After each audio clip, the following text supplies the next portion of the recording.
ಶ್ರೀ ದತ್ತಭಾಗವತ ಶಿವಂ ಶಾಂತಂ ಪ್ರಸನ್ನಂ ಓಂಕಾರಂ ಸಚ್ಚಿತ್ಸುಖ ಕೇವಲಂ ಭಕ್ತ ಮುಕ್ತಿಪ್ರದಂ ವಂದೇ ದತ್ತಾತ್ರೇಯಂ ಜಗದ್ಗುರುಂ. ಭಾಗ 1. ಆದಿಕಾಂಡ. ಶ್ರೀ ದತ್ತ ಮಹಾತ್ಮೆ. ಅಧ್ಯಾಯ 20. ಅವಧೂತನು ಯದುರಾಜನಿಗೆ ಪಿಂಗಲ, ಟಿಟ್ಟಿಭ ಪಕ್ಷಿ, ಬಾಲಕ, ಕುಮಾರಿ, ಬಾಣ ತಯಾರಿಸುವವನು, ಸರ್ಪ, ಜೇಡರ ಹುಳು ಹಾಗೂ ನರದೇಹ ಇವುಗಳಿಂದ ಪಡೆದ ಜ್ಞಾನದ ಕುರಿತು ಹೇಳಿದನು. ಅಷ್ಟೇ ಅಲ್ಲದೆ ಅವಧೂತನ ಲಕ್ಷಣ ಹಾಗೂ ಅವನ ಮಹಾತ್ಮೆ. ಅವಧೂತನು ಮುಂದುವರೆದು ತನ್ನ 17ನೆಯ ಗುರುವಾದ ಓರ್ವ ವೇಶ್ಯೆಯ ಕುರಿತು ಯದುರಾಜನಿಗೆ ಹೇಳಹತ್ತಿದನು.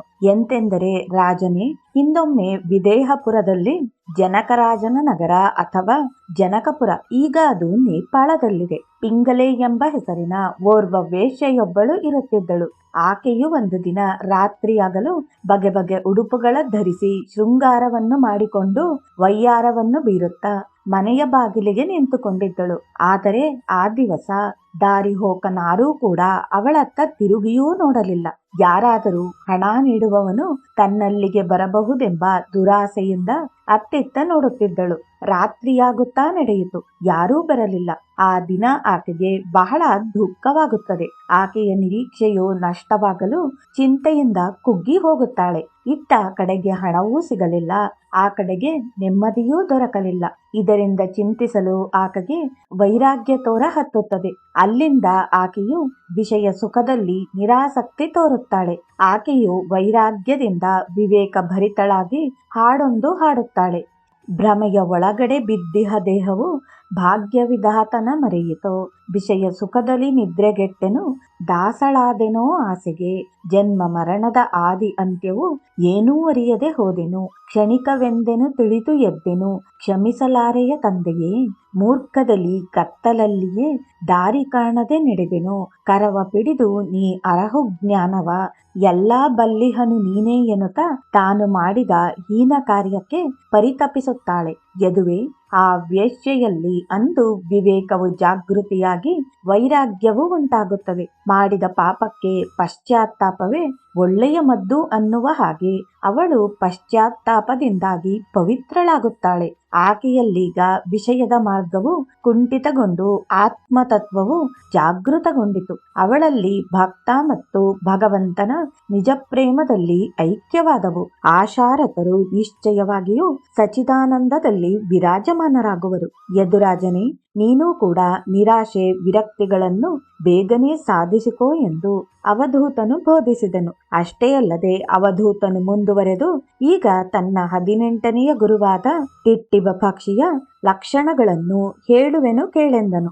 ಆಗ ರಾಜನಿಗೆ ಮತ್ತೆ ಕುತೂಹಲ ಉಂಟಾಗಿ ಆ ಅವಧೂತನೆದುರೇ ಕೈಮುಗಿದುಕೊಂಡು ಮುಂದಿನದು ಚಿತ್ತಿಸ ಹತ್ತಿದನು. ಅವನು ರಾಜನನ್ನು ಕುರಿತು, ಹೇ ಯದುವೀರನೇ, ಹಿಂದೆ ಕುರರ ಪಕ್ಷಿಯೊಂದಕ್ಕೆ ಮಾಂಸದ ತುಂಡೊಂದನ್ನು ಸಿಗಲು ಅದು ತನ್ನ ಚುಂಚಿನಲ್ಲಿ ಹಿಡಿದುಕೊಂಡು ತಾನೊಬ್ಬನೇ ಒಂದು ಕಡೆ ಕುಳಿತುಕೊಂಡು ತಿನ್ನಲೆಂದು ಹಾರುತ್ತಾ ಹೋಗುತ್ತಿರಲು ಗಿಡುಗ ಪಕ್ಷಿಯೊಂದು ಆ ಕುರರ ಪಕ್ಷಿಯನ್ನು ಬೆನ್ನಟ್ಟಿ ತೊಂದರೆ ಕೂಡ ಹತ್ತಿತು. ಇದನ್ನು ಕಂಡ ಸ್ವಜಾತಿಯ ಇತರ ಪಕ್ಷಿಗಳೂ ಕೂಡ ಅದರ ಬೆನ್ನಟ್ಟಿ ಆ ಮಾಂಸದ ತುಂಡಿಗಾಗಿ ಸೆಣಸಾಡ ಹತ್ತಿದವು. ಇವೆಲ್ಲವುಗಳ ಕಾಟವನ್ನು ತಾಳದ ಆ ಕುರರ ಪಕ್ಷಿಯು ಮನದಲ್ಲೇ, ಇವರೆಲ್ಲ ನನ್ನವರೇ ಆದರೂ ಬರೀ ಈ ಮಾಂಸದ ತುಂಡಿಗಾಗಿ ಹೀಗೆ ಕಾಡುತ್ತಿವೆಯಲ್ಲವೇ ಎಂದು ಆಲೋಚಿಸಿ ತಕ್ಷಣ ಆ ಮಾಂಸದ ತುಂಡನ್ನು ತನ್ನ ಬಾಯಿಂದ ಬಿಟ್ಟು ಬಿಟ್ಟಿತು. ನಂತರ ಎಲ್ಲಾ ಪಕ್ಷಿಗಳು ಆ ಮಾಂಸದ ತುಂಡು ಬಿದ್ದತ್ತ ಓಡಿ ಹೋದವು. ಈಗ ಆ ಕುರರ ಪಕ್ಷಿಯು ನಿರಾಳ ಭಾವ ತಾಳಿತು. ಆದ್ದರಿಂದ ಯಾರು ರಾಜ್ಯದ ಪರಿಗ್ರಹದಲ್ಲಿ ಸಿಕ್ಕಿ ಹಾಕಿಕೊಳ್ಳುವರೋ ಅವರ ಗತಿಯೂ ಕೂಡ ಹಾಗೇ ಆಗುವುದು ಅಂದಾಗ ರಾಜನು ಕಕ್ಕಾವಿಕ್ಕಿಯಾದನು. ಅಲ್ಲದೆ ಅವನು ಸರ್ವವನ್ನೂ ತ್ಯಾಗ ಮಾಡಲು ಸಿದ್ಧನಾದನು. ಈಗ ಅವನು ಆತ್ಮಜ್ಞಾನಕ್ಕೆ ಭಾಜನನಾದುದನ್ನು ಕಂಡ ಅವಧೂತನು ಮತ್ತೆ ರಾಜನನ್ನು ಎಚ್ಚರಿಸಿ ಮುಂದಿನದನ್ನು ಹೇಳಹತ್ತಿದನು. ಅವಧೂತನು ಮತ್ತೆ ಆ ರಾಜನನ್ನು ಕುರಿತು, ಹೇ ಯದುವೀರನೇ, ಮನುಷ್ಯನಲ್ಲಿ ಅಭಿಮಾನವು ಅಳಿಯಬೇಕು. ಅದರಿಂದಾಗಿ ಅವನಲ್ಲಿ ತ್ಯಾಗ ಭಾವನೆ ಮೂಡುವುದು. ಅಲ್ಲದೆ ತ್ಯಾಗದಿಂದಾಗಿ ಅವನಿಗೆ ನಿರಾಮಯನು ನಿರ್ಭಯನೂ ಆದ ಭಗವಂತನು ನಿರಾಯಾಸವಾಗಿ ಕಾಣುವನು. ಆದ್ದರಿಂದಲೇ ನಾನು ನಿಗ್ರಹ ಪೀಡಿತನಾದ ಕುರರದ ತ್ಯಾಗ ಭಾವನೆಯನ್ನು ನೋಡಿ ಅದನ್ನು ನಾನು ಗುರು ಮಾಡಿಕೊಂಡು ಅದರಿಂದ ನಿರಾಶಾ ಭಾವನೆಯನ್ನು ಕಲಿತುಕೊಂಡೆ ನೆನಲು ಯದುವೀರನು, ಹೇ ಅವಧೂತನೇ, ತ್ಯಾಗ ಮಾಡಬೇಕೆಂದರೆ ಅಭಿಮಾನ ಮೂಡುವುದು, ಅದನ್ನು ಹೇಗೆ ಬಿಡಬೇಕೆಂದು ಹೇಳಲು ಪ್ರಾರ್ಥಿಸುವನು. ಆಗ ಅವಧೂತನು, ರಾಜನೇ, ಅದಕ್ಕಾಗಿಯೇ ನಾನು ನನ್ನ 19ನೆಯ ಗುರುವಾಗಿ ಮಗುವನ್ನು ಸ್ವೀಕರಿಸಿದೆನು. ಅದು ಹೇಗೆಂದರೆ, ಚಿಕ್ಕ ಬಾಲಕನಲ್ಲಿ ಮಾನ ಅಭಿಮಾನದ ಬಗ್ಗೆ ಅರಿವಿರುವುದಿಲ್ಲ. ಅವನಿಗೆ ಶ್ರೇಷ್ಠ ಕನಿಷ್ಠದ ಬಗ್ಗೆಯೂ ತಿಳಿದಿರುವುದಿಲ್ಲ. ಅವನು ಯಾವಾಗಲೂ ಸದಾನಂದವಾಗಿರುವನು. ಅವನಿಗೆ ಮನೆ ಮಾರು ಸತೀಸುತರೆಂಬ ಚಿಂತೆಯೂ ಇರಲಾರದು. ಹೀಗಿರಲು ಸದಾ ನಿಶ್ಚಿಂತನಾಗಿರುವ ಬಾಲಕನ ಗುಣವನ್ನರಿತ ನಾನು ಅವನನ್ನು ಗುರುವನ್ನಾಗಿ ಸ್ವೀಕರಿಸಿದೆನು. ರಾಜನೇ, ಈ ಮನೆ ಮಾರು, ಈ ಸತಿಸುತ ಎಂಬ ಭಾವನೆಗಳು ಕೇವಲ ಮಿಥ್ಯವೇ ಆಗಿರುವವು. ಇನ್ನು ಸಂಸಾರದ ಮೂಲವೆಂದರೆ ಒಂದು ಕಲ್ಪನೆ ಮಾತ್ರವಾಗಿದ್ದು, ಈ ಕಲ್ಪನೆಗೆ ಪ್ರಾಪಂಚಿಕಕ್ಕೆ ಹಚ್ಚಿ ಭೇದವನ್ನು ಹುಟ್ಟಿಸಿ ಸ್ತ್ರೀ ಪುರುಷಾದಿಯ ವಿಕಾರಗಳನ್ನು ಕಲ್ಪಿಸಿ ಜೀವಿಗೆ ಭವದ ವಾಸನೆಯನ್ನುಂಟು ಮಾಡಿ ಒಂದೇ ಜನ್ಮದಲ್ಲಿ ನಡೆದ ಈ ಕಲ್ಪನೆಯು ಜನ್ಮಾಂತರಗಳಿಗೂ ಕಾರಣವನ್ನುಂಟು ಮಾಡುವುದು. ಈ ಕಲ್ಪನೆಯಿಂದ ಆಲಿಪ್ತನಾದಾಗ ಅವನು ಯೋಗಿಯ ಸ್ವರೂಪ ತಾಳುವನು. ಆದ್ದರಿಂದ ಚಿಕ್ಕ ಮಗುವಿನ ನಾನು ಮುಗ್ಧತೆಯ ಭಾವದ ಯೋಗಿತ್ವವನ್ನು ಕಂಡು ನಾನು ಅದಕ್ಕೆ ಗುರುವಾಗಿ ಸ್ವೀಕರಿಸಿದೆನು. ಮುಂದೆ ನಾನು ನನ್ನ 20ನೆಯ ಗುರುವನ್ನಾಗಿ ಕುಮಾರಿಯನ್ನು ಸ್ವೀಕರಿಸಿದೆನು. ಅದು ಏಕೆಂದರೆ ಆ ಕುಮಾರಿಯು ಏಕಾಂತವಾಗಿರಲು ಒಂದು ದಿನ ಅವಳ ಮನೆಗೆ ಅತಿಥಿಗಳು ಬರುವರು. ಆಗ ಆ ಅತಿಥಿಗಳನ್ನು ಉಚಿತಾಸನದಲ್ಲಿ ಕೂಡಿಸಿ ಒಳಗೆ ಹೋಗಿ ಅಡಿಗೆ ಸಾಹಿತ್ಯವನ್ನು ಸಿದ್ಧಪಡಿಸಲು ಭತ್ತವನ್ನು ಕುಟ್ಟಲು ಆರಂಭಿಸುತ್ತಾಳೆ. ಆಗ ಆಕೆಯ ಕೈಯಲ್ಲಿರುವ ಬಳೆಗಳು ಸಪ್ಪಳವಾಗಲು ಅತಿಥಿಗಳು ಕೇಳಿಸಿಕೊಂಡಾರು ಎಂದು ಒಂದೊಂದೇ ಬಳೆಗಳನ್ನು ತೆಗೆದಿಡುತ್ತಾಳೆ. ಕೊನೆಗೆ ಎಲ್ಲಾ ಬಳೆಗಳು ತೆಗೆದು ಭತ್ತವನ್ನು ಕುಟ್ಟಲು ಸಪ್ಪಳವೇ ಬರುವುದಿಲ್ಲ. ಹೀಗೆ ಆತ್ಮತತ್ವದ ಭತ್ತವನ್ನು ಕುಟ್ಟಿ ಕುಟ್ಟಿ ಅರಗಿಸಿಕೊಳ್ಳುವ ಭಾವವನ್ನು ಅವಳಿಂದ ಕಲಿತ ನಾನು ಆ ಕುಮಾರಿಯನ್ನು ಗುರುವನ್ನಾಗಿ ಮಾಡಿಕೊಂಡೆನು. ಹೇ ರಾಜನೇ, ಎಲ್ಲಿ ಬಹಳ ಜನರು ವಾಸ ಮಾಡುವರೋ ಅಲ್ಲಿ ಕಲಹವು ಅನಿವಾರ್ಯವಾಗಿ ಉಂಟಾಗುವುದು. ಇಬ್ಬರೇ ಇರಲು ಅದು ಬರೀ ಹರಟೆಯುಂಟಾಗುವುದು. ಆದ್ದರಿಂದ ಏಕಾಂತದಲ್ಲಿ ಎಲ್ಲವನ್ನೂ ಸಾಧಿಸಬಹುದೆಂದು ಆ ಕುಮಾರಿಯಿಂದ ನಾನು ಅರಿತುಕೊಂಡೆನು ಎಂದು ಅವಧೂತನು ನುಡಿಯುವನು. ಅಲ್ಲದೆ ಒಬ್ಬನೇ ಇರುವಾಗ ಏಕಾಗ್ರತೆಯನ್ನು ಸಾಧಿಸಬಹುದು ಹಾಗೂ ಅದರಿಂದಾಗಿ ನಿಜ ಲಾಭವನ್ನು ಅನಾಯಾಸವಾಗಿ ಕೈ ಸೇರುವುದೆಂಬುದನ್ನು ನಾನು ಈ ಕುಮಾರಿಯಿಂದ ಕಲಿತುಕೊಂಡೆ ನೆನಲು ಯದುರಾಜನು ಮೌನ ತಾಳುವನು. ಇದನ್ನರಿತ ಅವಧೂತನು ತನ್ನ 21ನೆಯ ಗುರುವಾಗಿ ಬಾಣ ಬಿಡುವ ವ್ಯಾಧನನ್ನು ಗುರುವನ್ನಾಗಿ ಮಾಡಿಕೊಂಡಿದ್ದನ್ನು ಹೇಳಹತ್ತಿದನು. ಅದು ಹೇಗೆಂದರೆ, ಹೇ ಯದುವೀರನೇ, ನಾನು ಒಮ್ಮೆ ಅರಣ್ಯದಲ್ಲಿ ಸಂಚರಿಸುತ್ತಿರಲು ಓರ್ವ ಬಿಲ್ಲುಗಾರನು ತನ್ನ ಬಿಲ್ಲಿಗೆ ಹೆದೆಯೇರಿಸಲು ಅವನ ದೃಷ್ಟಿಯು ಕೇವಲ ಬಾಣದ ತುದಿಯಲ್ಲೇ ನೆಟ್ಟಿರುವನು. ಅತ್ತ ಒಬ್ಬ ರಾಜನು ಅದೇ ಸಮಯಕ್ಕೆ ತನ್ನ ರಥ ಸೈನ್ಯ ಸಮೇತವಾಗಿ ಆ ದಾರಿಯಿಂದ ಹಾದು ಹೋಗುವನು. ಹೀಗಿರಲು ಆತನ ಹಿಂದಿನಿಂದ ಕೆಲವು ಸಾಮಾನುಗಳ ಪೆಟ್ಟಿಗೆಯನ್ನು ಹೊತ್ತು ಬರುತ್ತಿದ್ದವನೊಬ್ಬನು ಆ ಬಿಲ್ಲುಗಾರನ ಕುರಿತು, ಆ ದಾರಿಯಿಂದ ರಾಜನೊಬ್ಬನು ತನ್ನ ಸೈನ್ಯ ಸಮೇತವಾಗಿ ಹಾದು ಹೋದನೇ ಎಂದು ಕೇಳಲಾಗಿ ಬಿಲ್ಲುಗಾರನು ನೋಡಲಿಲ್ಲವೆಂದು ಮಾತ್ರ ಉತ್ತರಿಸಿದನು. ಜಗತ್ತಿನಲ್ಲಿ ಏಕಾಗ್ರತೆಯು ಸರ್ವಶ್ರೇಷ್ಠವೆಂದು ಇವನಿಂದ ಅರಿತ ನಾನು ಅವನಿಗೆ ಗುರುವನ್ನಾಗಿ ಸ್ವೀಕರಿಸಿದೆನು ಎನ್ನುತ್ತಾ ಮತ್ತೆ ಮುಂದುವರೆದು, ಯದುವೀರನೇ, ನನ್ನ 22ನೇ ಗುರುವೆಂದರೆ ಸರ್ಪವು. ಅದು ಸದಾನಂದದಲ್ಲಿ ಅಲೆಯುವುದು. ಅಂತೆಯೇ ಯೋಗಿಗಳೂ ಕೂಡ ಏಕಾಂಗಿಯಾಗಿ ಲೋಕದ ದೃಷ್ಟಿಗೆ ಬೀಳದೆ ಏಕಾಂತದಲ್ಲಿ ಜೀವಿಸುವರು. ಹೀಗೆ ಸರ್ಪದ ಸಾವಧಾನ ಗುಣವರಿತ ನಾನು ಅದನ್ನು ನನ್ನ ಗುರುವನ್ನಾಗಿ ಮಾಡಿಕೊಂಡೆನು. ರಾಜನೇ, ಗೃಹಸ್ಥರು ಮನೆ ಮಾರು ಮಾಡಿ ಬರೀ ದುಃಖದಲ್ಲೇ ಉರುಳಾಡುವರು. ಮನೆ ಮಾಳಿಗೆಯನ್ನು 3 ಇಮಾರತ್ತು ಕಟ್ಟುವರು. ಆದರೆ ಅದು ಸರ್ವದಾ ಶಾಶ್ವತವಿರದೆಂದು ಅರಿಯರು. ಪ್ರತ್ಯಕ್ಷವಿರುವ ಈ ದೇಹವೇ ಮಿಥ್ಯವಾಗಿರುವಾಗ ಈ ಮನೆ, ಈ ಇಮಾರತ್ತು ಹೇಗೆ ಶಾಶ್ವತ? ಇದರಿಂದಲೇ ಯೋಗಿಗಳು ಯಾವುದೇ ಮನೆ ಮಾರಿಲ್ಲದೆ ನಿರಾಭಿಮಾನದಿಂದ ಬಾಳುತ್ತಾ ಸುಖ ಶಾಂತಿಯನ್ನು ಹೊಂದುವರು. ಇನ್ನು ನಾನು ಜೇಡರ ಹುಳುವನ್ನು ನನ್ನ 23ನೆಯ ಗುರುವನ್ನಾಗಿ ಸ್ವೀಕರಿಸಿದುದನ್ನು ಹೇಳುವೆನು, ಲಕ್ಷ್ಯವಿರಿಸೆಂದನು.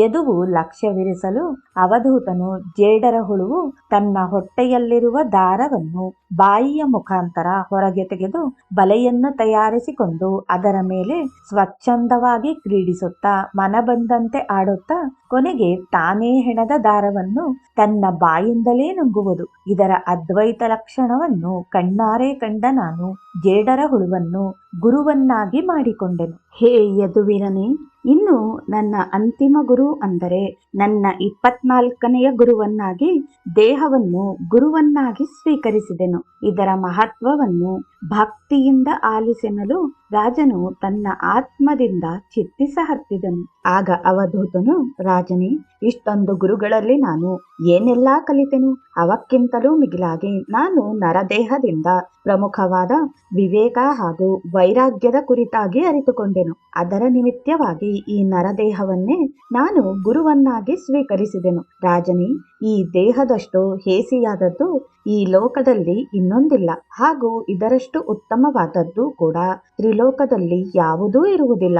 ಆದ್ದರಿಂದ ಈ ದೇಹವನ್ನು ಭೋಗಕ್ಕಾಗಿ ಹಚ್ಚಿದರೆ ಅದು ಕೆಟ್ಟದಾಗಿ ತೋರುವುದು. ಅದೇ ದೇಹವನ್ನು ಆತ್ಮ ಸಾಧನೆಗಾಗಿ ಹಚ್ಚಿದರೆ ಅದೇ ದೇಹ ಉತ್ತಮವೆನಿಸುವುದು. ಹೇಗೆ ಬಾಡಿಗೆಯ ಮನೆಯಲ್ಲಿ ಉದಾಸೀನವಾಗಿ ವಾಸ ಮಾಡುವೆನೋ ಅದರಂತೆ ಪರಮಾರ್ಥದಲ್ಲಿ ಮನಸ್ಸಿಟ್ಟುಕೊಂಡು ಪರಮಾರ್ಥವನ್ನು ಸಾಧಿಸುವುದಕ್ಕಾಗಿ ಈ ದೇಹವೆಂಬ ಮನೆಯಲ್ಲಿ ಅನಾಸಕ್ತ ಭಾವದಿಂದ ಇರಬೇಕೆಂಬುದನ್ನು ನಾನು ದೇಹದಿಂದ ಅರಿತುಕೊಂಡೆನು. ಈ ದೇಹವು ಹೇಗೆ ನಶ್ವರವಾಗಿರುವುದು ಹಾಗೆಯೇ ಆ ನಶ್ವರತೆಯಿಂದಲೇ ಮುಕ್ತಿಯುಂಟಾಗುವುದು.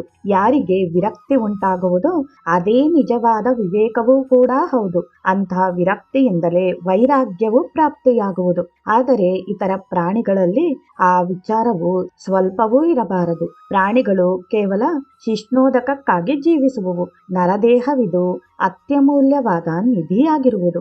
ಆದ್ದರಿಂದಲೇ ದೇವತೆಗಳು ಸಹ ಮನುಷ್ಯ ಶರೀರಿಗಳಾಗಲು ಇಷ್ಟಪಡುವರು. ಇದು ಅತ್ಯಂತ ಪವಿತ್ರವೂ ಆಗಿರುವಂತೆ ಅತ್ಯಂತ ನಿಂದನೀಯವೂ ಆಗಿರುವುದು. ಏಕೆಂದರೆ ಇದರ ಜನನವು ಯೋನಿದ್ವಾರವಿದ್ದಂತೆ ಮರಣವೂ ಕೂಡ ಬೆನ್ನ ಹಿಂದೆಯೇ ಇರುವುದು. ಇದು ಇತರ ಜೀವಿಗಳಿಗೂ ಅನ್ವಯಿಸುವುದು. ಬಾಲ್ಯ, ತಾರುಣ್ಯ, ವಾರ್ಧಕ್ಯಾವಸ್ಥೆಗೆ ಬರಲು ಮೃತ್ಯುವು ಸಮೀಪಿಸುವುದು. ಆಗ ದೇಹದ ಎಲ್ಲಾ ಅಂಗಾಂಗಗಳು ನಡುಗ ಹತ್ತುವವು. ಹಲ್ಲು ಹೋಗಲು, ಬೆನ್ನು ಬಾಗಲು ಅವನ ಸ್ಥಿತಿಯು ನರಕ ಸದೃಶ್ಯವಾಗುವುದು. ಸತಿಸುತರು ಸೇವೆ ಮಾಡಲು ಹೇಸುವರು. ಸೊಸೆಯಂದಿರು ಮನದಲ್ಲಿಯೇ ಮುದುಕ ಸತ್ತರೆ ಚೆನ್ನಾಗಿತ್ತೆಂದು ಮರುಕಾಡುವರು. ಆದ್ದರಿಂದ ಮನುಷ್ಯ ದೇಹವು ಪ್ರಾಪ್ತಿಯಾದ ಮೇಲೆ ಮೊದಲು ಎಲ್ಲಾ ಭೋಗಗಳನ್ನು ಅನುಭವಿಸಿ ಆಮೇಲೆ ಸಾವಕಾಶವಾಗಿ ಪಾರಮಾರ್ಥವನ್ನು ಪಡೆಯಬೇಕು. ಈ ದೇಹದಿಂದಲೇ ಪಾರಮಾರ್ಥವನ್ನು ಸಾಧಿಸಿಕೊಂಡು ಬ್ರಹ್ಮಪ್ರಾಪ್ತಿ ಮಾಡಿಕೊಳ್ಳುವುದಕ್ಕೆಂದು ನಿತ್ಯವೂ ಸಿದ್ಧನಿರಬೇಕು. ಮನುಷ್ಯ ದೇಹವನ್ನು ಹೊರತು ಯಾವ ಜೀವಿಯೂ ಸಹ ವಿಷಯದ ಭೋಗದ ಸಲುವಾಗಿಯೇ ಇರುವುದು. ಆದರೆ ನರದೇಹವು ಮಾತ್ರ ವಿಷಯ ತ್ಯಾಗಕ್ಕಾಗಿ ಇರುವುದರಿಂದ ಇದಕ್ಕೆ ವಿರಕ್ತಿ ಸಾಧ್ಯವಾಗುವುದು. ಅದಕ್ಕಾಗಿ ಆಲಸಿತನವನ್ನು ಹೊರದೊಗೆದು ಹಗಲಿರುಳು ಒಂದೇ ಸಮನೆ ವಿವೇಕ ದೃಷ್ಟಿಯಿಂದ ಆತ್ಮಚಿಂತನೆಯನ್ನು ಮಾಡಿದ್ದಾದರೆ ಅಂಥವನಿಗೆ ನರದೇಹವು ನಾಶವಾಗಲು ಪರಮಧಾಮವು ಪ್ರಾಪ್ತಿಯಾಗುವುದು. ಹೀಗೆ ಅವಧೂತನು ಯದುರಾಜನನ್ನು ಕುರಿತು ತನ್ನ 24 ಗುರುಗಳಿಂದ ತಾನು ಪಡೆದ ಜ್ಞಾನವನ್ನು ವಿಸ್ತೃತವಾಗಿ ಹೇಳಲಾಗಿ ಯದುರಾಜನು ಅತ್ಯಂತ ಆನಂದ ಭರಿತನಾದನು. ಆಗ ಆ ಯದುರಾಜನು ಮನದಲ್ಲೇ ಆ ಅವಧೂತನು ಯಾರಿರಬಹುದೆಂದು ದೃಷ್ಟಿಸಿ ನೋಡಲು ಅವನು ಸಾಕ್ಷಾತ್ ಅತ್ರಿನಂದನನಾದ ಶ್ರೀ ಗುರು ದತ್ತಾತ್ರೇಯನೇ ಕಾಣುವನು. ಆಗ ನಖಶಿಖಾಂತವಾಗಿ ರೋಮಾಂಚನಗೊಂಡ ಯದುರಾಜನು ದತ್ತನ ಪಾದಗಳ ಮೇಲೆ ಉರುಳಾಡುವನು. ಅವನ ಕಣ್ಣುಗಳಿಂದ ಅಶ್ರುಧಾರೆ ಹರಿಯಲು ಪ್ರಾರಂಭಿಸುತ್ತವೆ. ಅತ್ತ ಅವಧೂತನಾದ ದತ್ತಾತ್ರೇಯನು ಪ್ರೇಮದಿಂದ ಭಕ್ತನನ್ನು ಹಿಡಿದೆತ್ತಿ ಅಪ್ಪಿ ಆಲಂಗಿಸಿಕೊಳ್ಳುತ್ತಾನೆ. ಆಗ ಯದುವು ದತ್ತಪಾದುಕೆಗಳನ್ನು ತಲೆಯ ಮೇಲಿಟ್ಟುಕೊಂಡು ಕುಣಿದಾಡಲು ದತ್ತನು ಪ್ರಸನ್ನ ಭಾವದಿಂದ, ಯದುವೀರನೇ, ನಾನು ಇಲ್ಲಿಯವರೆಗೆ ಹೇಳಿದ್ದನ್ನು ಪಾಲಿಸುವವನಾಗೆನಲು. ಯಯಾತಿ ಪುತ್ರನಾದ ಯದುವು ತನ್ನ ಅಂತರ್ಬಾಹ್ಯವನ್ನು ನಿರ್ಮಲವಾಗಿಸಿಕೊಂಡು ಶ್ರೀ ದತ್ತಗಾನವನ್ನು ಹಾಡುತ್ತಾ ತ್ರಿಭುವನದೊಳಗೆಲ್ಲವೂ ಸಂಚರಿಸತೊಡಗಿದನು. ಈ ಹಾಡು ಹೀಗಿದೆ. ಹೇ ಅವಧೂತನೇ, ತ್ರಿಲೋಕನಾಥನೇ, ಭವಭಯಹಾರಕನೇ, ಹರಿಹರ ಬ್ರಹ್ಮನೇ, ಶ್ರೀ ಗುರುದತ್ತನೇ, ತ್ರಿಭುವನ ಪಾಲಕನೇ, ತ್ರಿಗುಣಾತೀತನೇ, ತ್ರಿಮೂರ್ತಿ ರೂಪನೇ, ಪದ್ಮಪಾದದವನೇ, ತ್ರಿಶೂಲ ಡಮರುಗ ಶಂಖ ಚಕ್ರಾಧರ ಅವಧೂತನಾದವನೇ, ದತ್ತನೆನಲು ದರುಶನ ತೋರಿದೆ ಮುಕ್ತಿಪ್ರದಾಯಕನೇ, ಸದ್ಗುರು ನೀನೇ ಅರಿವನ್ನು ನೀಡಿದೆ, ಧನ್ಯ ಧನ್ಯ ನಾನೇ. ಇರಲಿ, ಜಿಜ್ಞಾಸುಗಳು ಇನ್ನು ಅವಧೂತನೆಂದರೆ ಯಾರು ಹಾಗೂ ಅವನ ಲಕ್ಷಣಗಳು ಎಂತೆಂಬುದನ್ನು ಈ ಕೆಳಗಿನಂತೆ ವಿವರಿಸಲಾಗಿದೆ. ಅದು ಎಂತೆಂದರೆ, ಪೂರ್ವದಲ್ಲಿ ಒಬ್ಬ ಶಿವನು ತನ್ನ ಸುತನಾದ ಕಾರ್ತಿಕೇಯನಿಗೆ ಪರಮ ಜ್ಞಾನಬೋಧೆ ಮಾಡುವಾಗ ಅವಧೂತನ ಸ್ಥಿತಿ, ಅವನ ವ್ಯವಸ್ಥೆ ಹಾಗೂ ಅವನ ಮಹತ್ವವನ್ನು ಹೇಳಹತ್ತಿದನು.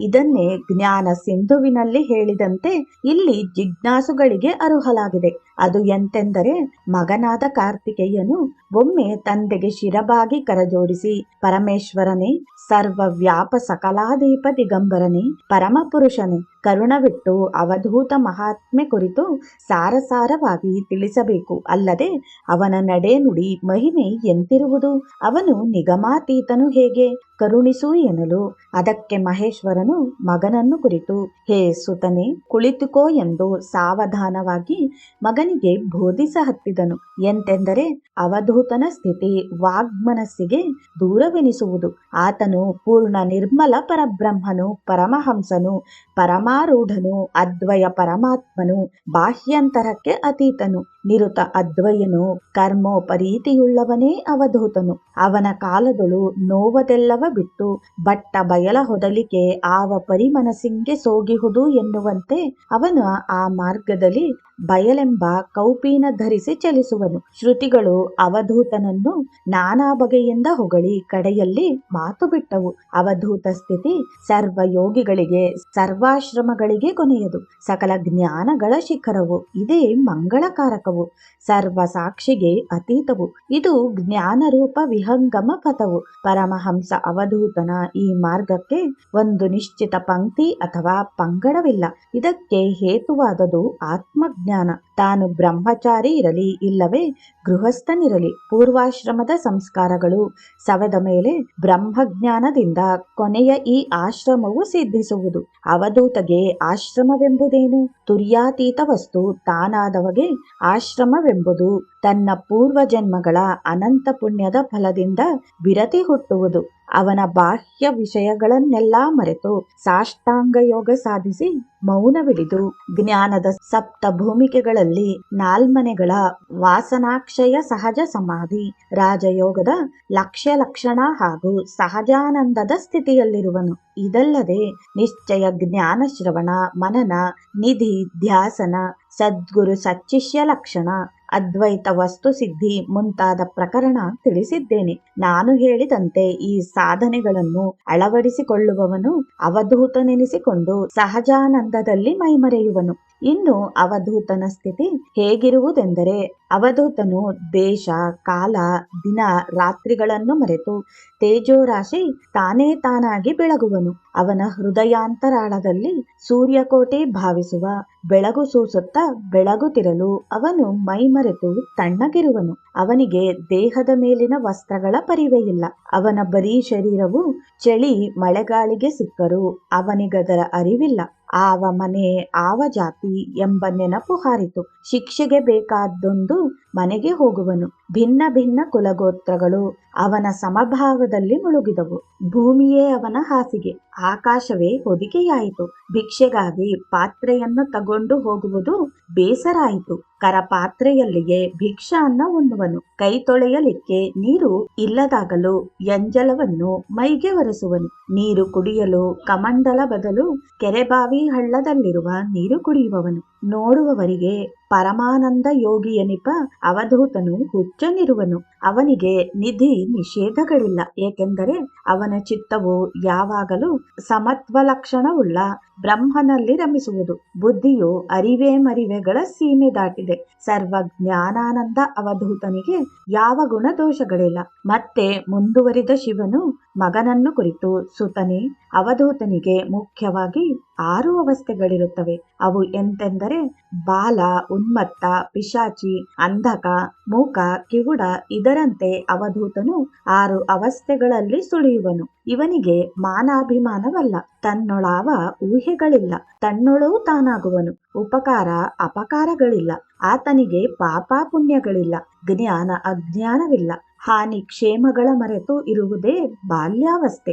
ನಡೆಯುವಾಗ ದಾರಿಯಲ್ಲಿ ತಗ್ಗುದೆಣ್ಣೆ ನೋಡುವೆನು, ಎದುರಿಗಾರನು ದಿಟ್ಟಿಸನು, ಯಾರಿಗೂ ತಗ್ಗಿ ನಡೆಯನು. ಜ್ಞಾನ ಬಾಲ್ಯದಿಂದ ಗಟ್ಟಿಯಾಗಿರುವನು, ವಿರತಿಯು ಹುರಿಯೇರಿ ದಾರಿಯಲ್ಲಿ ಯಾರು ಬರುವರೋ ಅರಿಯನು. ಮದ್ದಾನೆಯಂತೆ ಕಾಲುಗಳನ್ನಿಟ್ಟು ನಡೆಯುವನು.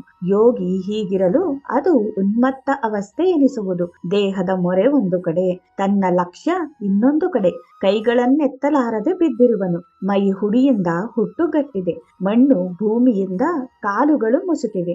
ದೇಹವು ಯಾರದೋ ಏನೋ ಎನ್ನುವಂತೆ ಮಲಗಿರುವನು. ನೋಡಿದವರು ಹೆದರುವ ಸ್ಥಿತಿಯಲ್ಲಿರುವನು. ಇದು ವರಯೋಗಿಯ ಪಿಶಾಚ ಅವಸ್ಥೆ ಎಂದು ತಿಳಿ. ದಿಟ್ಟತನ ಅಂತಸ್ವದಲ್ಲಿ ನೆಟ್ಟದೆ ಪರವಶನಾಗಿದ್ದಾನೆ. ಹೊರಗೊಂದು ರೂಪಗಾಣದೆ ನಿಜ ಸುಖದೊಳಗೆ ಮುಳುಗಿದ್ದಾನೆ. ಶ್ರೇಷ್ಠನೇ ತಾನಾಗಿ ತನ್ನ ನಿಜ ನಿಷ್ಠೆಯಲ್ಲಿ ತಾನಿದ್ದಾನೆ. ಕಣ್ಣುಗಳಿಂದ ಬಾಹ್ಯ ಸೃಷ್ಟಿ ನೋಡಲು ಕಣ್ದೆರೆಯದೆ ಕುರುಡನಾಗಿದ್ದಾನೆ. ನಿತ್ಯದಲ್ಲಿ ಈ ರೀತಿ ಇರುವುದೇ ಅಂಧಕಾವಸ್ಥೆಯು. ಒಬ್ಬ ಸೂರ್ಯನು ಭೂಮಂಡಲವನ್ನೆಲ್ಲ ಬೆಳಗುವಂತೆ ತನ್ನ ತಾನರಿತ ಆತ್ಮನಿಷ್ಠನೊಬ್ಬನೇ ಜಡವಾದ ಜಗತ್ ಪ್ರಪಂಚವನ್ನು ಜ್ಞಾನ ಜ್ಯೋತಿಯಿಂದ ಬೆಳಗುವನು. ಆದರೆ ತಾನು ಯಾರೊಡನೆ ಮಾತನಾಡಲು? ಅದು ಮುಕ್ತನ ಮೂಕ ಅವಸ್ಥೆ ಎನಿಸುವುದು. ಬಾಯಿಂದ ಮುಂಭಾಗದಿಂದೆದ್ದ ಓಂಕಾರ ಶಬ್ದವು ತನ್ನ ಕಿವಿಯಲ್ಲಿ ಬಿದ್ದು ಬೊಬ್ಬಿಕ್ಕಲು ಆ ಪ್ರಣವ ಶಬ್ದದೊಳಗೆ ಮುಳುಗಾಡುವ ಯೋಗಿಗೆ ಬಾಹ್ಯದ ಶಬ್ದಗಳು ಸರಿಬಾರದೆ ಅವನ ಕಿವಿಯಲ್ಲಿ ಸೇರದೆ ಅರ್ಥಹೀನವಾಗಿರುವವು. ಇಂತು ಲೌಕಿಕ ಶಬ್ದಗಳನ್ನು ಕೇಳಿದಂತೆ ಇರುವುದೇ ಬಧಿರಾವಸ್ಥೆಯು. ಮತ್ತೆ ಮುಂದುವರೆದ ಶಿವನು ಮಗನನ್ನು ಕುರಿತು, ಹೇ ಸುತನೆ, ಅವಧೂತನು ಅಂತೂ ಇಂತೆಂಬ ಅವಸ್ಥೆಗಳನ್ನು ಧರಿಸುವನು ಎಂದು ಹೇಳುವುದು ಕೇವಲ ಮಾತು. ನಿಜವಾಗಿ ಅವನ ಸ್ಥಿತಿಯು ಮಾತು ಮನಸ್ಸಿಗೆ ಅತೀತವಾಗಿದೆ. ಯಾರೊಡನೆಯೂ ಆತನ ಸಂಗವಿಲ್ಲ. ಆತನ ನಿಜ ಸ್ಥಿತಿಯ ಅನುಭವ ತನಗಿಲ್ಲದೆ ಒಬ್ಬನು ಅವಗೆ ಹೆಸರಿಡುವುದು ಪಾತಕವೆನಿಸುವುದು. ಕಂದನೆ, ಯೋಗೇಶ್ವರನಾದ ನನಗೂ ಅಸಾಧ್ಯ. ಸುರೇಂದ್ರನಿಗೆ, ನಾಗಶಯನನಿಗೆ ಅವನ ಸ್ಥಿತಿ ಹೇಳುವುದು ಆಳವಾದದ್ದೇ. ವೇದಗಳು ಸಹ ಅವಧೂತನ ಚರಿತ್ರೆ ಹೇಳಲಾರದೆ ಮೌನವಾಗಿರುವವು. ಈತನ ನಿರ್ಮಲ ಪಾದಪದ್ಮ ಧೂಳಿಯು ತನ್ನ ತಲೆಯ ಮೇಲೆ ಬೀಳಲೆಂದು ಬ್ರಹ್ಮರುದ್ರಾದಿಗಳು ಅವನಿಗೆ ನಮಸ್ಕರಿಸುವರು. ಮಗನೇ, ತಮಗೆ ಸ್ವರೂಪ ಸಾಕ್ಷಾತ್ಕಾರವಾಗಲೆಂದೆಳಸಿ ಅವನನ್ನು ನೆಚ್ಚಿ ಹಿಂಬಾಲಿಸುವನು. ಆರೂಢನಾದ ಅವಧೂತನು ಸ್ವಯಂ ಬ್ರಹ್ಮನಿರಲು ತಾನಾರಿಗೆ ವಂದಿಸಬೇಕು, ಆರನ್ನು ಪೂಜಿಸಬೇಕು. ಆವ ದೇವತೆ ಅವನಿಗನ್ಯವಿದೆ, ಆವ ಮಂತ್ರವನ್ನು ಓದುವನು. ಆತಗೆ ಬಂಧಕ ಸಂದೇಹಗಳಿಲ್ಲ. ಮದದ ಸಿಂಧೂರನಂತೆ ತೂಗ್ಯಾಡುತ್ತಲಿಹನು. ಇಹಪರವೆಂಬೆರಡರ ಬಯಕೆಯನ್ನು ಬಿಟ್ಟಿರುವನು.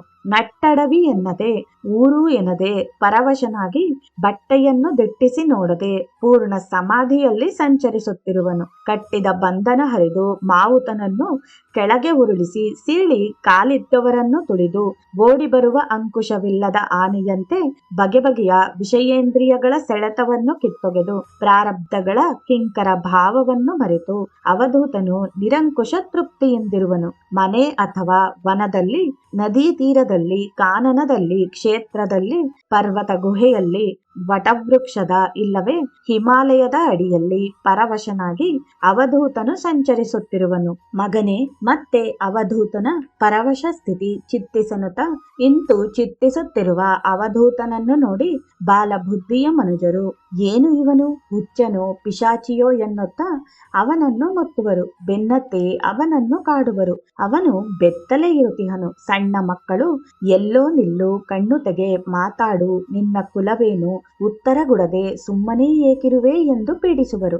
ಆತನು ಅವರ ಮಾತು ಕೇಳದೇ ಇರಲು ಅವನೆರಡೂ ಕೈಕಟ್ಟಿ ಕೋಲಿನಿಂದ ಬಲವಾಗಿ ಬಡಿಯುವರು. ಮಾತಾಡು ಎಂದು ಮೈಮೇಲೆ ಮಣ್ಣು ಮೈಲಿಗೆ ಚೆಲ್ಲುವರು. ಮೊರೆಗೆ ಅದನ್ನೇ ಮೆತ್ತಿ ಅವನ ಕಿವಿಯಲ್ಲಿ ಕೊಬ್ಬೆ ಇಕ್ಕುವರು. ಇಷ್ಟಾದರೂ ಆ ಮುನಿವರನು ಮಹಾಮೌನದಿಂದ ಇರುವನು. ಉದಾಹರಣೆಗೆ, ಗಜಕ್ಕೆ ನೊಣಗಳು ಮುತ್ತಿದರೆ ಅಥವಾ ಸುರಗಿರಿಯನ್ನು ಇರಿದರೆ ಅಥವಾ ಕೆಣಕಿ ಕಚ್ಚಿದರೆ ಗಜಕ್ಕೆ ಏನಾಗಬೇಕಿದೆ? ತನ್ಮಯನೇ, ಒಂದು ವೇಳೆ ಮದ್ದಾನೆ ಮತ್ತು ಮೇರು ಅಂಜಿದರೂ ಅಂಜಬಹುದು. ಆದರೆ ತೃಣಸಮನಾದ ಯೋಗೀವರ ಎಂದೂ ಅಂಜನು ಅಳುಕನು. ಅವನ ತನುಮನವೆಂದು ಚಂಚಲವಾಗದು. ಆತ್ಮಸ್ವರೂಪದಲ್ಲಿ ಸುಸ್ಥಿರನು. ಆತನ ಹತ್ತಿರವಿರುವ ಮೂಢರು ಚಪ್ಪಾಳೆ ಇಕ್ಕಲಿ, ನೊಸಲಿಗೆ ಕಸದ ಬೂದಿ ಹಚ್ಚಲಿ, ತಲೆಯ ಮೇಲೆ ರಾಡಿ ಮಣ್ಣು ಎರೆಯಲಿ, ಏನೇ ಉಪದ್ರವ ಮಾಡಿದರೂ ಆ ಮೌನಿಯು ಕಣ್ಣು ತೆರೆಯದೇ ಕುಳಿತಿರುವನು. ತನ್ನ ಪ್ರಾರಬ್ಧವು ದೇಹಕ್ಕೆ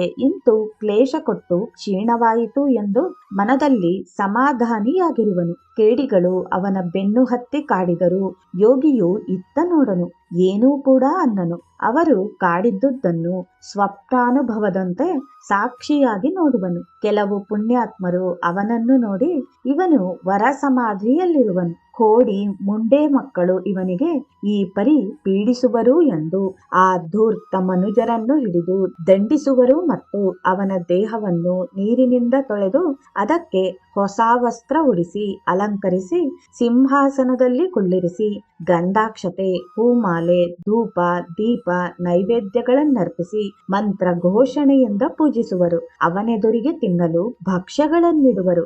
ಆದರೆ ಅವಧೂತನು ಅತ್ತ ಕಡೆ ನೋಡನು. ನಾನಾ ಬಗೆಯಾಗಿ ಪೂಜೆಗೊಂಬುವ ದೇಹ ನನ್ನದೆಂದರಿಯನು. ಕಣ್ಣು ಮುಚ್ಚಿ ಪ್ರತಿಮೆಯಂತೆ ಸುಮ್ಮನೆ ಕುಳಿತಿರುವನು. ಆ ಗೃಹ ರಂಗ ಮಧ್ಯದಲ್ಲಿ ಸಡಗರವ ತೋರಿದ್ದನು. ಆತನ ಸಮಾಧಿ ಸ್ಥಿತಿ ನೋಡಿದ ಭಕ್ತರು ಹರಹರ ಎನ್ನುತ್ತಾ ಶಿಶುವಿಗೆ ಉಣಿಸುವಂತೆ ತುತ್ತು ಮಾಡಿ ಬಾಯಲ್ಲಿಕ್ಕುವರು.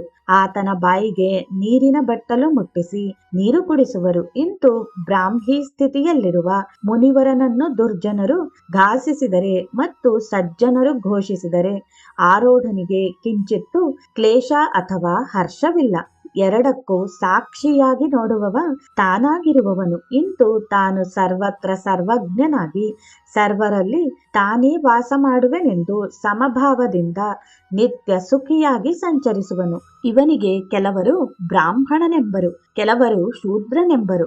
ವೈಶ್ಯನಿವನು, ಪಾಂಚಾಳನು, ರಾಕ್ಷಸನು, ಜಡನು ಎಂದು ಕೆಲವರು ಕರೆದರೆ ಮತ್ತೆ ಕೆಲವರು ಇವನು ತತ್ವಜ್ಞಾನಿ, ಈತ ಮೌನಿ ಎಂದು ಮಾತನಾಡುವರು. ಅವಧೂತನು ಅಡವಿಯಲ್ಲಿ ಗಿಡದ ತಪ್ಪಲು ತಿನ್ನುವನು. ಸುಡುಗಾಡಿನಲ್ಲಿ ಬಿದ್ದಿರುವ ಬಲಿಗೋಳು ತಿಂಬುವ ಕಾಗೆಯಂತೆ ಅವನೊಡಲು ಹಸಿದಿದೆ, ಮೋರೆ ಕಂದಿದೆ, ಜೀರ್ಣ ಹಾಗೂ ಮಲಿನವಾದ ಅರಿವೆ ಹೊತ್ತಿದ್ದಾನೆ. ಕೆದರಿದ ತಲೆಯಲ್ಲಿ ಹುಡಿ ಮುಸುಕಿದೆ. ಅವನ ಸ್ಥಿತಿ ನೋಡಿ ಅರಿವೆ ತೋಡಿಸಿದರೆ ಬೇಡನ್ನನು. ಊಟ ಅರಿವೆಯಲ್ಲಿ ಉಚ್ಚಿ ಹೋದರೆ ಪುನಃ ಅದನ್ನು ಉಡಲು ಹಿಡಿಯನು. ಶಸ್ತ್ರದಿಂದ ಕಡಿದರೂ ದೇಹದ ಪ್ರಜ್ಞೆ ಇಲ್ಲದಿರುವನು. ನಿದ್ರಿತನಂತೆ ಪರಬ್ರಹ್ಮದಲ್ಲಿ ಸ್ವಸ್ಥನಾಗಿರುವನು. ಪರಂಜ್ಯೋತಿ ತಾನಾಗಿ ಮರೆಯುವನು. ಈತನ ಆತ್ಮಬಲವನ್ನು ನರರೇನು ಬಲ್ಲರು?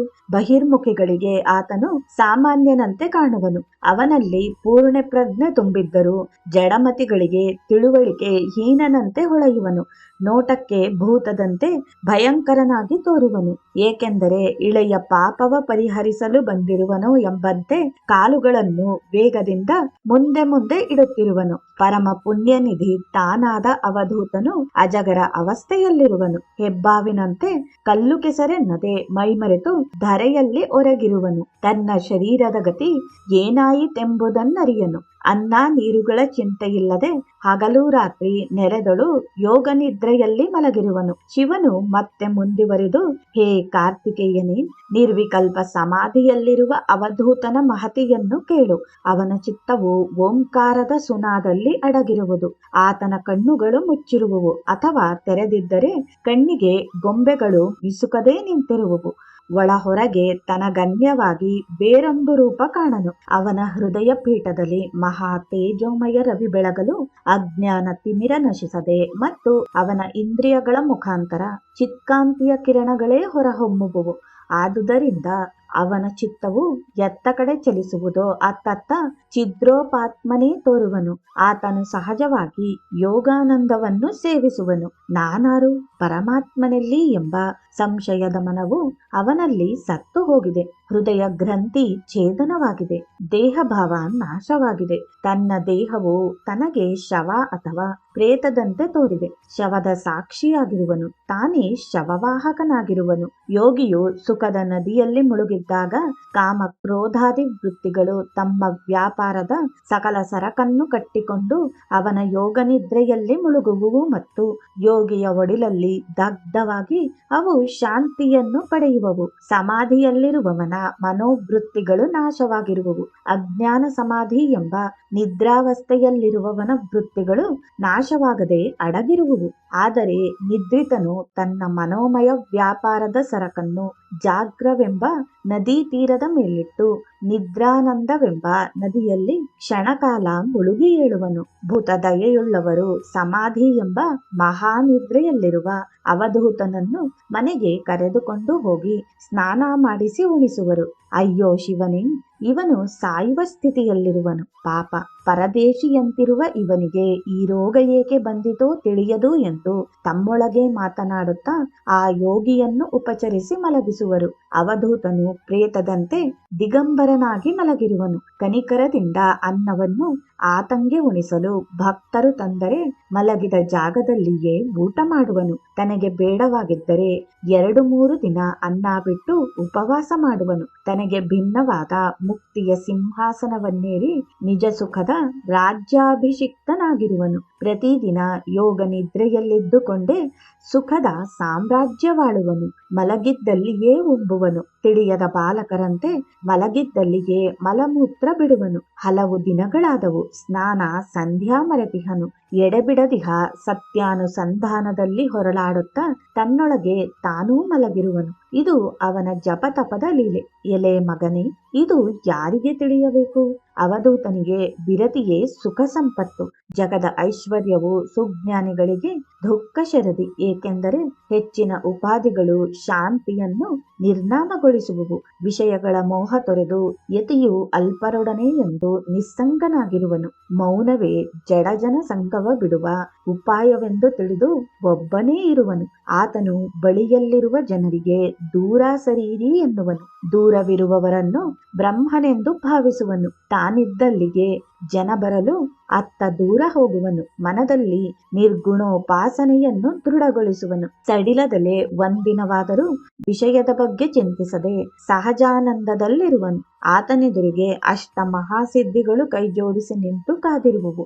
ನಮಗೇನು ಅಪ್ಪಣೆ ಬುದ್ಧಿ ಎಂದೆನಲು ಅವಧೂತನು ಆ ಸಿದ್ಧಿಯತ್ತ ನೋಡನು. ನನ್ನ ಪ್ರಾರಬ್ಧವೇ ಆ ಸಿದ್ಧಿಗಳು ಎಂದರಿತು ದೃಢ ಚಿತ್ತದಿಂದಿರುವನು ಮತ್ತು ಸಿದ್ಧಿಯ ಆಗುಹೋಗುಗಳಿಗೆ ಸಾಕ್ಷಿಯಾಗಿರುವನು. ಮಗನೇ, ಆಸೆ ಎಂಬ ನದಿಯಲ್ಲಿ ಲೌಕಿಕ ಮನೋರಥಗಳು ವಾಸವಾಗಿದೆ. ಆ ನದಿಯಲ್ಲಿ ತೃಷೆಗೊಡುವ ತೆರೆಗಳು, ರಾಗದ್ವೇಷವೆಂಬ ಮೊಸಳೆ, ಹೇಸಿಕೆ ಎಂಬ ನೀರುಗುಳ್ಳೆಯು, ಮೋಸಗೊಳಿಪ ಮೋಹವೆಂಬ ನೀರಿನ ಸುಳಿಯು, ಸಂಚಿತ ಕರ್ಮವೆಂಬ ಅಣೆಕಟ್ಟು ಮತ್ತು ದಡದಲ್ಲಿ ಚಿಂತೆ ಎಂಬ ಎತ್ತರವಾದ ಕಲ್ಪವೃಕ್ಷಗಳು ಇರುವುವು. ಮಹಾಮುನಿಗಳು ಆಸೆ ಎಂಬ ನದಿಯನ್ನು ದಾಟಲು ಅಸಮರ್ಥರು. ಹೀಗಿದ್ದರೂ ಪರಮ ವಿರಕ್ತನಾದ ಅವಧೂತನು ಜಗದಲ್ಲಿ ಹೇಗೆ ಇರುವನು ಎಂದರೆ ಅವನು ಹೊಗೆ ಮುಸುಕಿದ ಬೆಂಕಿಯಂತೆ, ಮೈಲಿಗೆ ವಸ್ತ್ರದಲ್ಲಿ ಕಟ್ಟಿದ ರತ್ನದಂತೆ, ಮಂಜು ಮುಗಿದ ರವಿಯಂತೆ, ಧೂಳಿ ಕುಳಿದ ದರ್ಪಣದಂತೆ, ಮಾಯಾ ಪಂಜರದಲ್ಲಿ ಒಳಹೊರಗೆ ಹೊಳೆವ ಆತ್ಮನಂತಿರುವನು. ಇವನನ್ನು ಅರಿಯುವುದು ಅಶಕ್ಯವಾಗಿದೆ. ಲೋಕದ ಚೇಷ್ಟೆಗೆ ರವಿಯಂತೆ, ದೇಹಕರಣೇಂದ್ರಿಯ ವ್ಯವಹಾರಕ್ಕೆ ಸಾಕ್ಷಿಯಾಗಿ ಅವಧೂತ ನಿಂತಿರುವನೆಂದು ತಿಳಿ. ಬೀಸುವ ಗಾಳಿಯಂತೆ ಸಂಗಹೀನನಾಗಿರುವನು. ಭೂಮಿಯಂತೆ ಸಕಲ ಪಡಿ ಪದಾರ್ಥಗಳಿಗೆ ಆಶ್ರಯನಾಗಿರುವನು. ಅಗ್ನಿಯಂತೆ ಕರಣಗಳ ಯೋಗಾಭ್ಯಾಸದಲ್ಲಿ ತೇಜಸ್ಸುಳ್ಳವನು ಹಾಗೂ ಆಕಾಶದಂತೆ ಪರಿಪೂರ್ಣನೂ ಇರುವನು. ಮಗನೇ, ಇನ್ನು ಅವಧೂತನ ವಿಲಕ್ಷಣ ಸ್ಥಿತಿ ಎಂತಿರುವುದೆಂದರೆ ಕೆಲ ದಿನ ಭೂಶಯನ ಮಾಡುವನು, ಕೆಲ ದಿನ ಮಣಿ ಮಂಚದ ಮೇಲೆ ಮಲಗುವನು, ಕೆಲವು ದಿನ ಶಿವಸದನದಲ್ಲಿ ಮಲಗುವನು, ಒಮ್ಮೆ ದಿಗಂಬರನಾಗುವನು, ಇನ್ನೊಮ್ಮೆ ಹೊಸ ವಸ್ತ್ರ ಹುಟ್ಟಿರುವನು, ಕೆಲವು ದಿನ ಸುಖಾಸನದಲ್ಲಿ, ಕೆಲವು ದಿನ ಭದ್ರಾಸನ ಹಾಗೂ ಗಜಾಸನದಲ್ಲಿ ಕುಳಿತಿರುವನು, ಕೆಲವು ದಿನ ಉಂಬುವನು, ಮತ್ತೆ ಕೆಲವು ದಿನ ಉಪವಾಸವಿರುವನು, ಕೆಲವು ದಿನ ಗಿಡದ ತೊಪ್ಪಲು ತಿಂದು ನೀರು ಕುಡಿಯುವನು, ಒಮ್ಮೆ ಸ್ನಾನದ ಸಂಭ್ರಮದಲ್ಲಿ ದಿನಗಳೆವನು, ಮತ್ತೊಮ್ಮೆ ತನು ತುಂಬ ಮಲಿನದಲ್ಲಿ ಕಾಲ ಕಳೆವನು. ಮೊದಲೇ ಜನ್ಮವಿಲ್ಲಾತಗೆ ಆಶ್ರಮ ಧರ್ಮವೆಲ್ಲಿದೆ, ಹುಟ್ಟದವಗೆ ಪಾಪವೆಲ್ಲಿದೆ. ಸದಾ ಮಲಂದಾತ್ಮ ತಾನಾದ ಅವಧೂತಗೆ ವರ್ಣಾಶ್ರಮ ಧರ್ಮಗಳಿಲ್ಲ.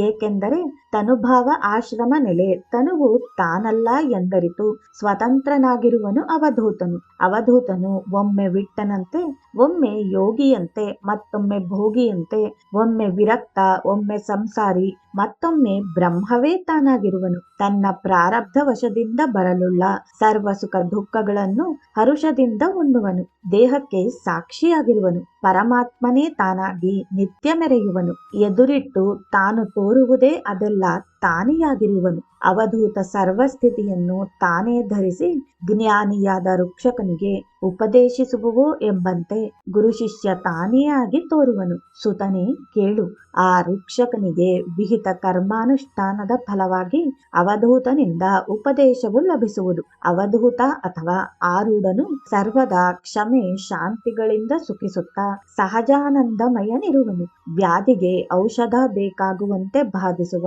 ಕ್ಷುಧೆಗೆ ಎಲ್ಲಿಯಾದರೂ ಯೋಗಿಯು ಅಲ್ಪ ಅನ್ನವನ್ನು ಇಕ್ಕುತ್ತಾ ಮತ್ತೇನು ಸಂಘವಿಲ್ಲದೆ ಆನಂದದಿಂದ ತಿರುಗಾಡುವನು. ಇವರು ವಿಪ್ರರು, ಇವರು ದರಿದ್ರರು ಎಂಬ ವಿಧಿ ನಿಷೇಧ ಭಾವಗಳನ್ನು ವಿಸರ್ಜಿಸಿ ಇಚ್ಛೆ ಬಂದ ಹಾಗೆ ಸಂಚರಿಸುತ್ತಾ ಸ್ವಾನಂದದಲ್ಲಿರುವನು. ಅಂತ್ಯಕಾಲದಲ್ಲಿ ಘಟ್ಟ ಒಡೆಯಲು ಘಟ್ಟದ ಬಯಲು ಮಹಾಬಯಲಿನಲ್ಲಿ ಕೂಡಿದಂತೆ, ಅಥವಾ ವಸ್ತ್ರ ಹೊದ್ದವನೊಬ್ಬ ತನ್ನ ವಸ್ತ್ರಗಳನ್ನು ಬಿಸಿಟು ಒಗೆದಂತೆ ಅವಧೂತನು ದೇಹ ಬಿಟ್ಟು ಅಖಂಡ ಬ್ರಹ್ಮನಾಗಿರುವನು. ಇನ್ನು ಅವಧೂತನಿಂದ ಲೋಕಕ್ಕೆ ಪ್ರಯೋಜನಗಳು ಎಂತೆಂದರೆ, ಆತನಿದ್ದ ದೇಶ ಮಂಗಳವು, ಆತನಿದ್ದ ಗ್ರಾಮ ಮಂಗಳ, ಆತ ತಿರುಗಿದ ದೇಶಗಳೆಲ್ಲಾ ಮಂಗಳವು, ಆತ ಕುಳಿತ ಸ್ಮಶಾನ ಮಂಗಳ, ಆತ ಹೊಕ್ಕ ಮನೆಯೂ ಮಂಗಳ. ಆತ್ಮ ನಿಜ ಪರಮಾತ್ಮ ಮಂಗಳ ಮೂರ್ತಿ. ಅವಧೂತನನ್ನು ನೋಡಿದವರಿಗೆ, ಕೊಂಡಾಡಿದವರಿಗೆ, ಅವನ ಸೇವೆಯಲ್ಲಿದ್ದವರಿಗೆ ಮಂಗಳವು. ಜಗದ ಪಾಪ ಕರ್ಮ ಕಳೆಯಲಿಕ್ಕೆ ತಾರಕ ಬ್ರಹ್ಮವೆನಿಸಿ ಆತ ಪ್ರಕಟವಾದನೆಂದು ನಂಬು. ಆತನ ಪಾದ ಸ್ಪರ್ಶದಿಂದ ಹರಳು ತೃಣಕಾಷ್ಟಗಳು ಉದ್ಧಾರವಾಗಲು ನರರು ಮುಕ್ತರಾಗುವುದೇನಾಶ್ಚರ್ಯ. ಸುರನದಿ ಗಂಗೆಯಲ್ಲಿ ನರರು ಮುಳುಗಲು ಅವರ ಪಾಪವು ಭಾಗೀರಥಿಗೆ ಅಂಟುವುದು. ಅವಧೂತನು ತಮ್ಮ ಚರಣವನ್ನು ಸುರಗಂಗೆಯಲ್ಲಿ ಅದ್ದಿ ಅವಳ ಪಾಪವ ಕಳೆವನು. ಅವಧೂತನ ಸ್ಮೃತಿ ಮಾಡಲು ಸ್ಮರಣೆ ಮಾತ್ರದಿಂದ ಪುಣ್ಯಾತ್ಮರು ಮುಕ್ತಿಯನ್ನು ಹೊಂದಬಲ್ಲರು. ಅರಿಯದೆ ಆತನನ್ನು ನೆನೆದವರಿಗೆ ಉತ್ತಮ ಜನ್ಮ ಪ್ರಾಪ್ತವಾಗಿ ಮುಂದಿನ ಜನ್ಮದಲ್ಲಿ ಬ್ರಹ್ಮನಿಷ್ಠರನ್ನು ಸೇವಿಸಿ ಮುಕ್ತಿಯನ್ನು ಹೊಂದುವರು. ಇದು ಶ್ರುತಿ ಸಿದ್ಧ. ಅವನ ವಾಸವಾದ ಸ್ಥಳವೇ ಕಾಶಿಯು. ಸರ್ವ ನದಿಗಳು ಇವನ ಪಾದತೀರ್ಥದಲ್ಲಿರುವವು. ಸುಕೃತಿಗಳಿಗೆ ಇವನ ವಾಸವೇ ಅವಿಮುಕ್ತ ಕ್ಷೇತ್ರವು. ಅವನಿರುವಲ್ಲಿ ಪರಮೇಶ ಸರ್ವ ದೇವತೆಗಳಿಹರು ಎಂದು ಹೇಳುವನು. ಒಟ್ಟಿನಲ್ಲಿ ಅವನೇ ಧೂತನಾಗಿ ಬಂದಿರುವುದೇ ಅವಧೂತನೆಂಬುವನ ಮೂಲಸ್ಥಿತಿ ಎಂದು ಶಿವನು ತನ್ನ ಮಗನಿಗೆ ಅವಧೂತನ ಮಹಾತ್ಮೆಯನ್ನು ಸಾರಾಸಾರವಾಗಿ ಹೇಳಿದನು. ಅಂತಹ ಅವಧೂತನಾದ ದತ್ತಾತ್ರೇಯನು ಲೋಕ ಕಲ್ಯಾಣಕ್ಕಾಗಿ ಜನಿಸಿ ಯುಗ ಯುಗಾಂತರಕ್ಕೂ ಅವತರಿಸಿ ಬಂದದ್ದನ್ನು ಜಿಜ್ಞಾಸುಗಳು ಇದೇ ಮಹಾಗ್ರಂಥದ ಮುಂದಿನ ಭಾಗಗಳಲ್ಲಿ ಆಲಿಸಬಹುದಾಗಿದೆ. ಜೈ ಗುರುದೇವ ದತ್ತ.